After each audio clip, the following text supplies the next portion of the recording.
What's up, you guys? Michael Streight from the Proper Form Podcast. It's been a while since you've seen us. We're super excited to be back here, starting season number 2, episode number 12, with the one and only Dr. Stephen Newhart. Thanks for being here, man. How you doing? Sure, I'm doing great. Thanks for having me. I appreciate it. Heck yeah. So it's been a pleasure, by the way, knowing you for the period of time that I have. yeah, for sure. It's been And I'm very excited rewarding. to dive deeper into that. We've really got to know each other through an amazing synergy, business friend, colleague. I would call him a close friend, wise man that I even look up to as a father, business owner, Dr. Daniel Melville out in South Lake. We had, I guess, a late lunch, early lunch, late brunch out there. Dr. Melville kind of just helped put us together over a 3-way. And then since then, man, just really kicked it off. I'm really appreciative for that connection. We're going to kind of start to dive into who you are, what makes you tick, where you are now in the chapter and seasons of life, where you've been. And like you shared, man, like I still think we're definitely getting to know each other. We're getting to continue to encourage one another and see each other on our journeys. Yeah. And so I had the pleasure of being on your talk show. It's on LinkedIn now, so you guys can go find that on the Vigor Active. Is that the page? You guys have your own page on LinkedIn, or was that just on your personal? That's on my personal. We don't have a LinkedIn page yet. Yeah. I think it goes on our website, so I think somewhere on our website you could find it, but it's just Vigor Active Health Chats on YouTube. Cool. Easy to find. I think it's on, I don't even know where they put it. They put it in a bunch of places. I think it's on Spotify, maybe Apple. Yeah, is it Apple Podcast? Yeah, Apple Podcast. They probably put it there. So it's in a couple places. Yeah, it looks really great. It's very, very professionally well done. And I love it because it's about 15 minutes long with each guest, each episode. So it's not a wider range. I know there's podcasts out there that are hours long. We try to stick between kind of the 40 to 60 minute range. But it's a lot to unpack within 15 minutes. But also kind of it's a nice refreshment of kind of learning about some of the guests you have on, and I was appreciative to be one of them. So now I get to have you and host you here on mine for the start of season 2. So guys, we're going to get into it here. Some things that describe Dr. Newhart, and we're going to go through them. Here to serve others, gym owner, PhD, college professor, and family man. If we start from the top there, what is it that brought to mind here to serve others? That's just what I do, as I think a lot of us do. Yeah. It's like, well, how can I help you? You know, I mean, that's what's always been in my head. I think it started that there early on in college, and then finding kinesiology was fun because I realized, oh, okay, there's a science behind exercise, and I had known it made me feel good. So I knew that if I went this route, I could use it to apply it and help other people just to feel good all the time, you know, because they seem to not, or a lot of people seem to not feel as good as I did, but I was in the gym all the time exercising. So that's just the route that I chose. I think there's so many routes where people that have a heart to help others serve within. You know, I hear Daniel say the same thing constantly. He's in a health space, not necessarily fitness, but he's helping people with their health from a scientific, take your blood standpoint, where I can see your entire genetic makeup and I can apply these recommendations for you. Yeah. He's found his there, mine's in fitness, but anybody that needs my help, really with anything, I love it when it's something else. Yeah. Hey, will you help me move into my new apartment? Yes, that'd be great. Yeah. This would be a great way to help somebody, and I'll do it. Yeah. Because it's something different from what I do every day, but anything, right? Anything that people... Would you say that maybe kind of your path and your calling in regards to into the fitness space, and maybe generically for most people, is you found something that really helped serve and assist yourself? So then that was kind of came out in a passion into the fitness space? Probably. Yeah. You know? But when you get to play sports, you know, everybody doesn't. So when you get to play sports and do that, you get that deep understanding from exercising regularly. Or it's like, well, we work out with the team, right? When you're young, and then you're not working out any other time, and you notice when we go back for team workouts, oh man, I feel really good when I do that. So you're realizing, okay, something to that. And then the science behind it. Oh, here's why. Here's what it does to your serotonin levels. Here's what it does to your blood flow. Here's what it does to your brain connectivity, stuff like Yeah. that. So, yeah, it's definitely something that we care about for ourselves that we then take on to others. Yep. So yeah, the answer is probably yes to that. Definitely.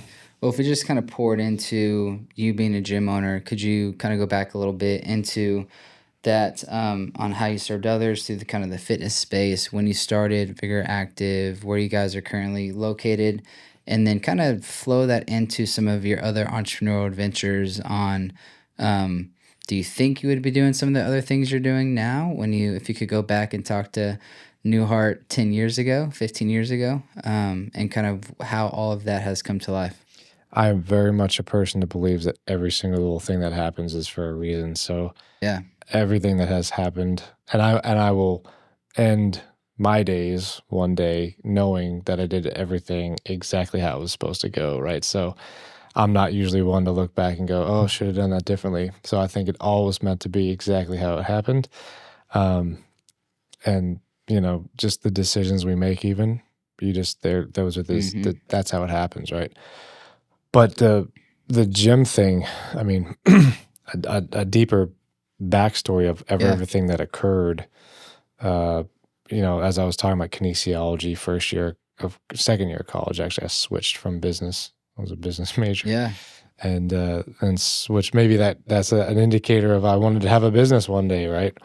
But didn't stay in business. And went through the kinesiology program. At the end of my senior year, I got an internship through a buddy, right? Nice. That was in Mansfield, Texas. Oh, yeah. Oh, yeah, Mansfield, man. It was in a good area, too, but it was before LAs and 24s were really big. And then an LA was coming into that area. So that essentially put that place out of business, Wow. which it happens, Yeah, dang. You know how that goes. But it got a lot of experience there, and I got experience being a 1099 because they were all independent contractors at that gym. So how to charge on my own and pay my own taxes and stuff like that. So that was a little look into that. Didn't really like doing that. So then I wanted to find a place that didn't do that. Yep. But went to get a master's degree after that in exercise physiology. In between my semesters there, I went to LA Fitness to see what LA Fitness was all about. Trained there for 4 months or something like that. And it was just the model wasn't what I wanted, what I wasn't looking for. It's 30 minutes. It was only 30-minute sessions. Yes. I needed an hour. We know why you need an hour. You know why you need an Yes. hour. I can do a 30-minute session, but that's here and there. Yep. Hour sessions are what you do if you care about the person and helping them and all that. So did LA Fitness, finished the degree, the master's degree, and then right after I graduated with my master's, I went to Larry North Fitness, which is Vigor. I mean, I don't know if I told you that. Yeah, you did. Larry North was a big name, and I knew Larry very well, and even the men that he built that company with, great guys, taught me a ton. So trained for him, became the director of personal training for their company, right? And that led into actually the PhD thing. And to get the PhD, I had to actually stop training. So I was going to stop training and leave Larry North. But that was the opportunity that he saw to say, well, let me try to sell it to him, and maybe that'll, pull him back into it enough to where he'll keep it operational. Yeah. So he made that offer, and then I just said, okay. I'm one of those guys too. Like, I usually don't say no to anything. Yeah. I don't think it's ever led me in a bad direction. I was just going to ask, have you, Not really. maybe not led you in a bad direction, but has that led you to having a plate that's almost overfilled? Or are you also good at you can stop outsourcing, delegating, stopping, saying no? Yeah, you can stop the things that aren't, going anywhere, and you have to. But no, it just kind of, everything I'd say yes to, though, it's within the kinesiology helping people world. Nice. So I can manage it all because it's all somewhat the same. It's in different areas. They all sometimes come together. Yeah. Yeah. Like UTA, we've had 5 really good trainers from UTA since I've been a professor and own the gym that have come to us. And one of them's there now, Yeah. He's still doing very well. one girl went to be a firefighter. You never know what Yeah. trainers jump out for, Yeah, but to share a little bit more on that, it's just another way that our relationships continue to grow is that Dr. Newhart has asked me to come in to mhm, speak, and going back to kind of the serving others and seeing kind of these other cool opportunities of branches is like, man, I've got the opportunity. I want to continue to learn and get more comfortable speaking in groups, and also share my passion with younger people that I can mentor and pour into. And so I can share with them open and honestly my journey of my failures and successes. But then also the possible return is that I've actually got a guy next week mhm, coming to shadow with mhm, me, and another buddy, one of the other guys as well. I think his name is Alex.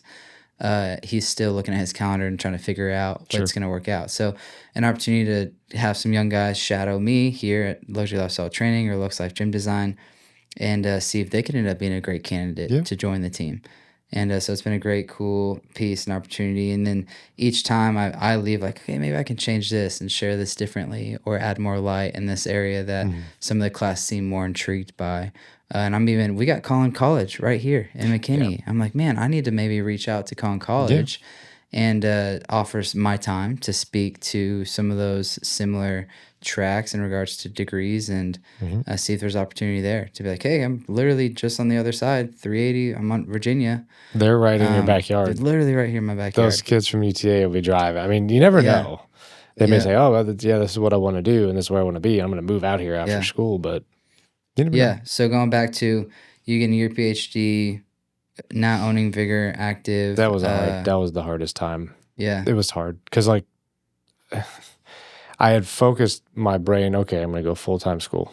gosh, And then it's like, "Oh, wait, let's buy a gym." yeah. And So at that time, you obviously you're married, you've got the kiddos, we your had wife was we had working. just we had just had our son Nolan at that moment. So doing that Yeah, and this and this. But that's when people ask me, what do you need to do to be a good business owner, entrepreneur, whatever? The first thing I go back to is a health regimen. It's the first thing. If mm, you cannot conquer that, you probably won't make it because you have to have some sort of health regimen. Like, because you got to have the energy yeah, to do all these things. You have to have the patience. And if people aren't exercising, they usually don't have that. mm, They don't have any patience. They boom, snap, and yell at employees or whatever it is they're going to do at that bad moment. And instead of being calm and working through it. yeah, So it's like always number one for me. I say, you have to have this or things may not go the way you want them to go. But all that at the same time was happening and it was fine. I mean, uh, mm-hmm. did all my research, kept the gym going. I remember a couple classes I was in, I was a little preoccupied because there was like emails from the business coming through. When it was Yeah, first getting going, it yeah, was hectic everywhere. So it was stuff coming through all the time, and I'd have to like sort of peek at it and answer questions. So, yeah, but got out of there, did all right. nice. Kids are fine, you know. Yeah, So the gym's good, and to thank Larry. It was an operating entity. mm, It it was going in a direction of not being as strong. So I do believe that the changes we made it stronger again. yep. But it had already been operational for 20 years. Yeah. It You guys had brought a refreshing that. piece and That's kind all. of perspective. Yeah, and at a time that he probably didn't want to mess with it anyways. Yeah. So It's a had great that, transition. brought it back, good transition. Got a more comfortable experience at learning business, especially fitness business, Yeah. instead of something that was going to be really, really hard, start from the ground up, 0 members, all this kind of business, which I think I'm prepared now to take on a venture like that, and we're working Mm, on one. cool. But this that was a good way to just kind of put both feet in at once, but it Yep. wasn't a super attack. It was okay, and Yeah. And how so many years running now have you guys? it's 7. Awesome. Yeah, it's 7 years operational, and it's doing fine. I mean, I'm always looking for new ways to change things around, new Yeah. staff, so it's constant, but it's going good. It's Yep. good. It's good and it's fun. Yeah. So I guess more a question I have, just thinking through kind of logistics and operations. How many members I mean, you guys have the monthly memberships, you guys do personal Mhm. training, you guys do some classes.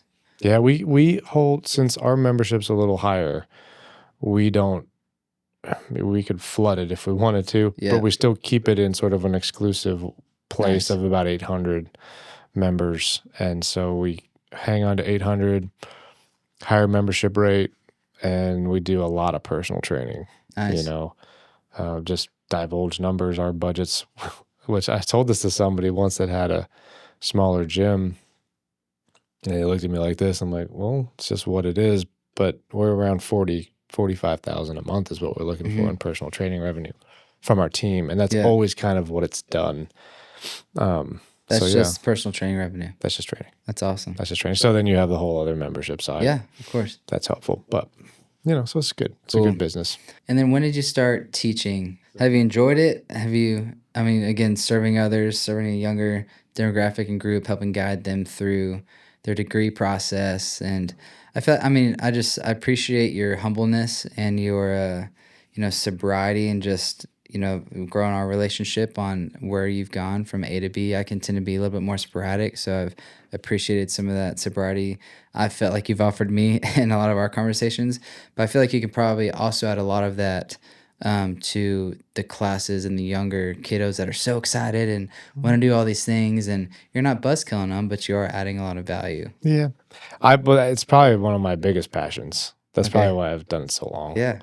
Yeah, I mean, geez, what is that now? 14 years, I Yeah. guess. 2010. Man.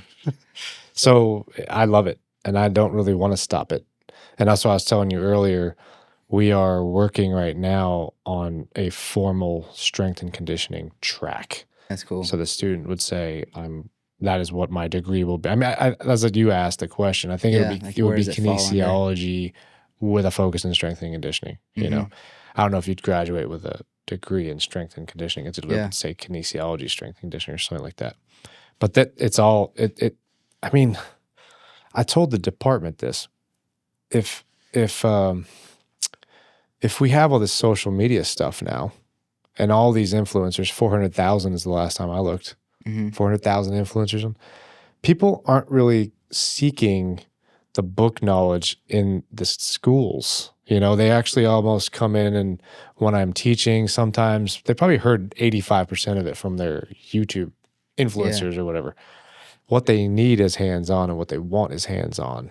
So we're trying to implement a lot of that, Yeah. where they will actually even be working on improving their strength, their body throughout their 4-year program, so Yeah. they get the experience of it and the book knowledge, Yeah. and then they'll be a strength and conditioning professional when Yeah. they graduate.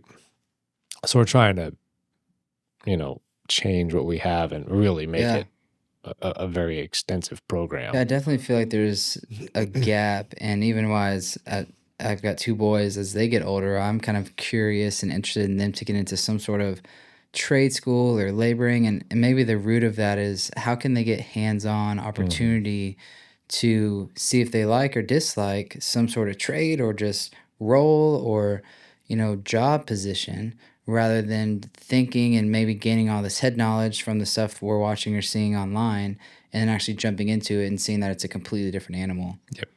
So Yep. And I guess that's what we're trying to yeah. do. I had breakfast with our head strength coach today. She's not in the kinesiology department. She's in athletics. She actually does Mm. the training with our Yeah. baseball, basketball, track, golf athletes. And she was like, "Oh, this has to happen. We want this here." But as far as the hands-on stuff, she wants to help with that.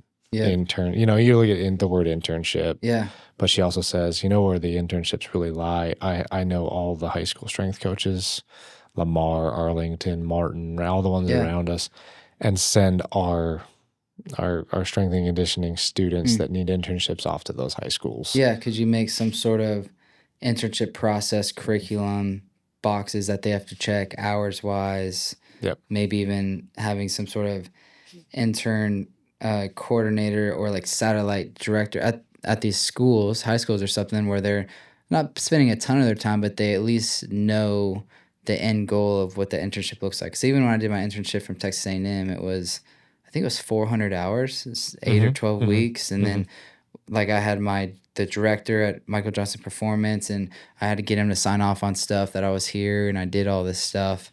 And then I adopted a lot of that. Man, I forget a lot of it, but I adopted a lot of those things when I had a couple interns at the construction company that I worked at. Just one guy actually that ended up taking over that role. But it helps guide and give vision to where it's going, where you want it to conclude.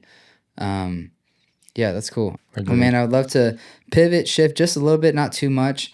But as you continue to branch out into how you're serving and caring for others, something that you have got into is a little bit more into the medical space. Could you share You sure? what that looks like and what some of your research is looking like? And I have continued. You could ask my dad.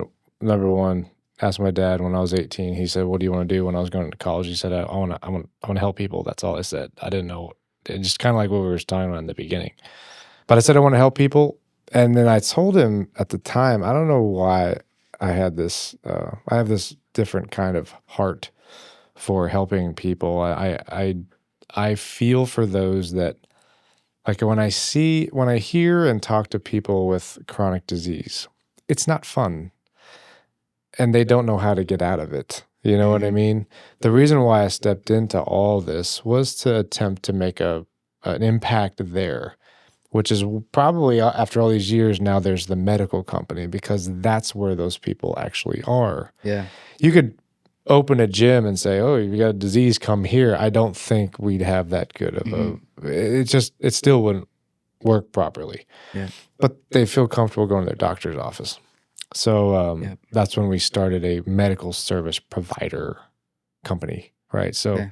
we put together all of our services, and they had to fall underneath CPT codes that the doctor could make Mm. money to give, Yeah. right? And the start of that idea, I mean, it had a big piece of the PhD in it, because I knew I could do research as I was going through my PhD. And that's why I researched whole body vibration platforms, Yeah. because I wanted the research backing behind it before I ever asked a doctor to allow me to give this to their patient, this modality. So, and you saw ours, Yes. right? I Yeah. mean, they're everywhere though. Like, Yeah. they're all over the place. There's all kinds of different ones. Could And you they share a light on the whole body vibration? Could you share a little bit more in depth on what it is, what it does? Yeah, I mean, it's a platform that's probably this big. It's on the ground, of course. I'm just Yeah. like, they weigh like 50 pounds, so they sit about this far off the ground, so you have to step up onto it, and then it oscillates, right? Yeah. It moves about a fulcrum, and it goes at about 10 hertz, so it's fast. So as it's moving under you, it's delivering that rapidly up into your limbs, Uh-huh. and your muscle spindle is caused to activate, which activates the muscles. So the muscle's doing an activation many times per minute, Mhm. depending on how high you have it. And so it causes the muscle to activate hard and fast, and it'll stimulate your nervous system. It'll break down muscle tissue just like we do when we lift. Because flexibility is a factor of your neural system, it gives flexibility and it improves balance. One of the other side effects we found was that it decreased everyone's blood pressure to a normal range, Hmm.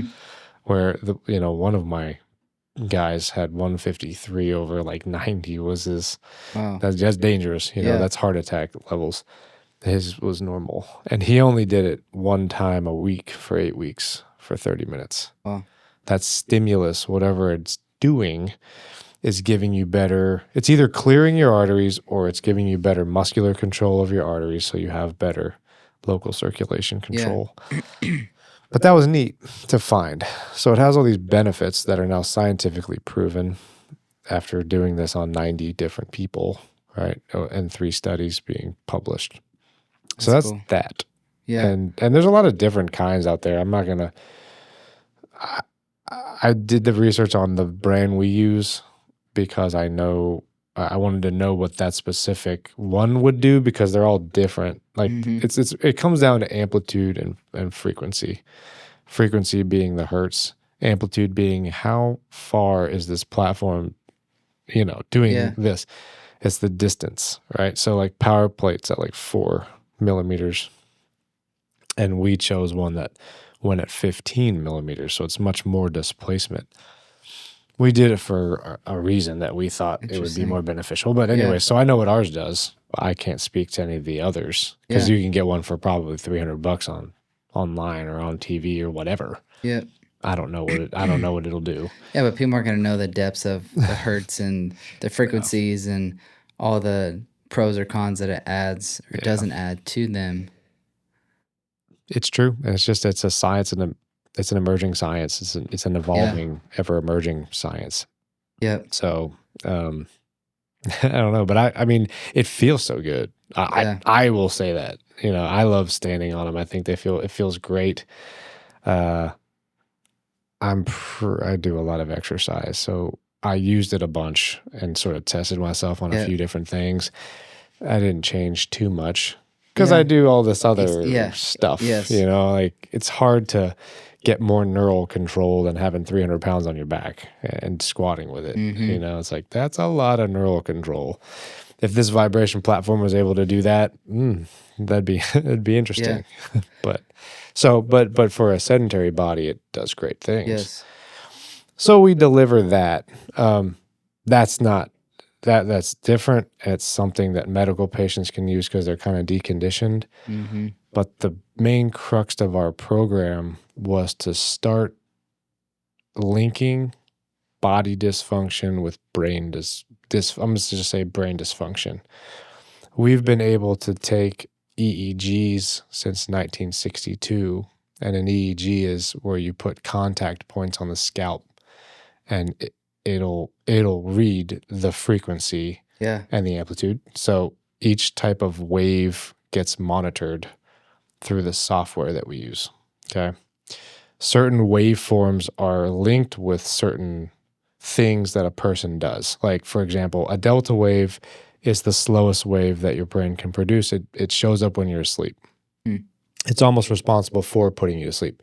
When you lay down at night, your oscillation pattern of your brain is going to start to slow. It's going to get long and low, right?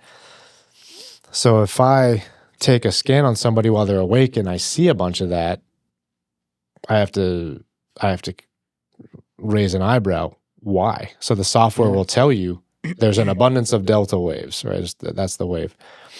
And when someone's awake and there's abundance of delta waves, it can tell you that they may experience depression or memory loss or dementia or all these other things, right? So we're able to do these scans and link them to those kinds of diseases and talk to patients about what's going on in their brain. Wow. That's when we will recommend the vibration, or we also use neurofeedback, which neurofeedback is meant to fix your brain's coherence patterns. The EEG shows us coherence patterns. So it'll outline all the Brodmann areas of your brain, and the software will tell you if the waveforms that are happening in all those areas are in sync with each other or are they out of sync. Yeah. And if they're out of sync, that means that we have bad coherence, right? And then if you see bad coherence just in this area up here, you can look into its functions and tell the patient, well, those functions may be hindered because those areas are not aligning with each other. Wow. Yeah. Truth be told, when you tell them that, they're like, I have that. I mean, like 99% of the time, I'd say this is what you may experience. They go, like how many people have gone to me, I do feel depression. I don't tell anybody about it. And I've told a couple people, but they're like, no, you don't. And I say, well, it's showing here. So I would not be confused if you said you felt that way. Yeah. And it almost helps them to get, like some people don't want to talk about it. Some people don't want to come to terms with it, the fact that that's happening. But then you can start doing something about it once you have. Yeah. So it's almost, they almost come out of their shell real quick. And yes, I want to talk about that because this has been bugging me. And finally, you have some measure that I can, is relating to me. And they could implement certain things, or if needed, medications, or fitness regimens, meditation, breath work, and then come back and do another scan. Maybe, and see. Oh yeah, we do progress. We give them the vibration and the neurofeedback, usually both, because they usually just both are very powerful together, and then we rescan them. And this system works well for a doctor because all of it reimburses for the doctor. Yeah. And we charge a service fee, right? We did a service for them. Yeah. They have their Yeah. results. The patient has their results. We charge a service fee. So it's a good business model. It works. It's taken me a while to find a really strong doctor partner. And we're not really trying to grow that. It's just like, let's work with her and develop this whole system together. Now, is there an opposite of delta? Well, your brain can produce 5. It's delta, then theta, then alpha, beta, and high beta. Okay. So theta waves, you would imagine them to move like that. And a theta wave is a little higher than a delta wave, but it's also responsible for sort of putting you to sleep. If you're daydreaming, though, people that the word disassociation is a word. I'm here, but I'm pretending I'm somewhere else, right? Daydreaming, disassociation. I'm outside my body. You know what I mean? That wave shows up when people are imagining. Now, they say that it's high in people that have a good imagination, but if it's super duper high, then right at that moment in time, you're somewhere else. Wow. You know? So there's that one. Alpha is the one, like if you're focused and you're attentive and all that kind of stuff, alpha goes up slightly. If it's super high, it could be anxiety. So, but there's a way to know if something's a little high or if it's really high, because it shows it on the paper. Because that's also some like the alpha brain supplements. They try to feed into that, correct? And we use that word all over the place. You know, it may have stemmed from that. That guy's an alpha. You know what I mean? Usually the alpha is the dominant, the focused, the leader, right? So that's where I think that can have crossover. And if you're playing a sport or something, your brain's going, right? It's like firing off super quick. Yeah. You have to move really fast. So that's beta and high beta. But if someone's sitting in a chair and calm and it's quiet and they're producing a lot of that, that's where they have debilitating anxiety because it's firing off for no reason. So you can see a lot of stuff and talk to people about it through doing an EEG. So interesting. I kind of want to do one. You can. Yeah, dude. I mean, you go by the medical practice too. I'll just tell them you come and our technician can do it on you. Have you guys had conversations about more locations or, continued reach, outreach? I am always doing it, but and at some point in this talk, I was going to get here because I know you're a faith-based man. Yeah. And everything now, it goes there. Like, I just have to kind of wait and be patient. I've pushed that thing. I've tried to push that company so hard, and it not going anywhere was like, you kind of got to start listening. Yeah. But then I easily find the right partner, right? And I think if it's going to grow, it's going to grow. Yeah. It's supposed to grow. If it's not, it's not. Yeah. Right? So, like the gym, for example, Larry goes, you have 1 month to raise $300,000. You know what I mean? I told you about this. Yeah. And I'm like, okay. If that was not supposed to happen, I would not have been successful at all. Yeah. But I made probably the second call I made, somebody's like, hey, yeah, I'm interested. So that led me to continue pushing, but I have him over here saying, yeah, I'm interested. To find that kind of money in a short period of time like that, is usually unheard of, but it was meant to be. Yeah. So now I know the rest of my life I'll live that way. If I'm not going to lose lose sight of my vision, what I want to do, but I think it's once you accept that what's supposed to happen is supposed to happen, and what's not supposed to happen is not supposed to happen, you can start moving in the directions that run smoothly. Yeah. But that one, to answer your question, it didn't feel like it was supposed to, at least not right now. Yeah. And it may be because, so the doctor I work with, she's a scientist. I mean, she's a DO, but she's a scientist. She loves the science behind it all and a genius. And we daily are developing more and more and more logic and link between everything. Yeah. Everything we do, everything we see in the scans. So we're developing almost this, the program's gaining all this strength. Yeah.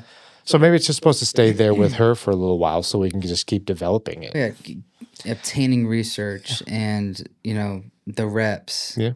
with all the different pieces and people that are coming in, and I'm guessing you guys are able with confidentiality or based off of being a medical practice to keep that all of the scans and stuff you're doing with each client, to continue to build your arsenal of Mhm. research and scientific data and Totally. all of that, right? Yeah, I have my faculty mentor at UTA. We've already written up a formal study to do at that clinic that'll be ran through the UTA's IRB. That's so So cool. then we can actually do it. I keep poking her. Yeah. She's in a little bit of a transition over there at the school, so I'm like I poke her regularly. But I wrote it up, and she'll make changes to it that will get approved by the IRB. Because if you've ever tried to do a formal research study and run it through what they call an institutional review board, Sounds you're looking intense. at months, man. Just to Gosh. get you write it all up, and they're like, no, no, no, no, no, and then you got to redo it and you write it back in. It was just all in the interest of protecting subjects. It's supposed to be the reason behind them, Okay. but nothing we do hurts people. I mean, Yeah. so anyway, so Y- we'll do formal research at That's some point. so intriguing. Cool. Well, I'm excited to just continue to see where it Sure, goes, and man. I definitely would love to test it and even go Yes, try come it do out it. myself. Come do it. That'd be really cool. I'm sure my wife would probably make some strong guesses on what mine might be and could add some factual data of what it actually is. I scan myself all the time. I probably have 6 since we've been doing this because we've been doing this for 5, 6 years. So Okay. I kind of scan myself every year. Okay. Yeah. But all that stuff, it encourages us to. It's another health measure. Mm-hmm. So if your brain does not look perfect, you Yeah. might say, "All right, I'm gonna stop doing the whatever Yeah. that I'm doing and clean everything up," and then the brain Yeah. changes and everybody's happy. I feel like, I mean, obviously, like it intrigues me more because I was just having conversations today with people about gut health, blood work, fitness regimens, of course, and the 80/20, a lot of 20% in the gym, 80% outside, nutrition and sleep and hydration. But I don't feel like brain function is a big part of that conversation yet. Yeah, Um, it's not. and so I could see how that could really continue to grow, could help allow people to open up to not being so confined or, embarrassed to share, Yeah. the journey or things that they're going through or struggling with anxiety or depression. And that's really, really cool. Super The book, interesting. The Tipping Point. Like, Mm-hmm. so now we've done. I mean, within my company, and we've worked with other doctors before. We've probably done 1,000 scans, but at least those 1,000 people, they now know what an EEG is Mm-hmm. and what it looks like. And so if somebody ever talked about it with them, oh yeah. See, so the more people that have it done, the less odd it'll be, Yeah. the more normal it'll become. And if it's like, and then one moment when enough people have had it done, somebody at the newsroom hears about it and they do a story on it, and Yeah. then there you go. That was your tipping point between everybody saying, I need to look at my brain too. Yeah. And then there you go, and Yeah. then it falls over the other side and everybody's doing it all of a sudden. Yeah. So, and everything, I think everything reaches that point. It's just a matter Totally. of time, That's cool. I think. So we'll just keep doing what we're doing. Yeah, well, we shared a little bit about it, and the last one you had was Family Man. You shared a little bit on your Oh, crew, yeah. your kiddos, the bride. Oh, man. Well, my wife works with me, Yeah, and I've never had a better business partner than my wife. Even though it's true, we'll clash heads and get into it. yeah, She's a strong woman, so she can handle that. She's not gonna ever say, "I'm sorry for being too rough on you," but I might. And yeah, she's just like, "It's okay. I mean, you made me for a reason." yeah, But she's always there to help. She's very, very talented. She worked for the city of Southlake and the city of Burleson, 4 years of Burleson, 8 years of Southlake, to hmm, learning. She did everything. Like, she was a marketer, she was a salesperson. She did all that. So she had all yeah, that background. And now she can make a flyer in 2 seconds or whatever needs to yeah, be done. And they always look very professional. So she's got an eye for that. she's learned the medical industry inside and out, like the billing and collecting side that I just don't care Oh my about. gosh. I don't care Oof. about it at all. It's not Yeah. fun. And she's learned that overnight. But it's just always been there. And these days I do say to her, I'm like, I'm getting to a point where you've gotten me to this place, and if this stuff is wearing you out, because it's tough. I mean, it's not necessarily her calling. Mm. Her calling was probably when she married me to be a good wife. You know what I mean? And now she's helped me, and Mm. I'm like, this probably ain't your calling. So if it's starting to weigh you out, you can stop at any Yeah. moment. You don't Yeah. have to continue listening to me jump down the road, Yeah. leapfrogging, trying to get one of these things to really like take off. So but she's always been there. Great mom, of Yeah. course. Couldn't ask for a better mom. The kids love her. And we're a good family unit. So That's awesome. my kids are good kids. My daughter's wild, Yeah. but you don't have a daughter. So. Yeah. And not all daughters are like my daughter. She will raise her voice and all this business. She's 5. Yeah. But I mean, at the end of the day, before bed, Grace kisses everybody and says good night to all of us. She makes a point to do that and has not missed a night. I'm Wow. laying with Nolan. She'll come in, find me. And lately it's funny because my son didn't want her to kiss him on the cheek. I'm like, get over it. And and we're all trying to go to bed. And Ashley's waiting at the door, trying to get her out of there. And Nolan's like, no. And they'll do this and she won't stop until she gets the kiss. Strong-headed. Yeah, but it's important for her to it's because there's a thing behind. I mean, she's letting everybody know and feel comfortable before they go to bed. Yeah. That there's love in the room and that she's there to love them. And I'm like, it's cool.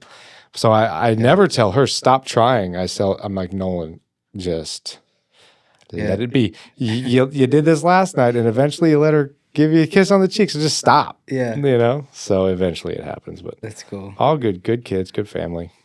We all great. try hard, and Yeah.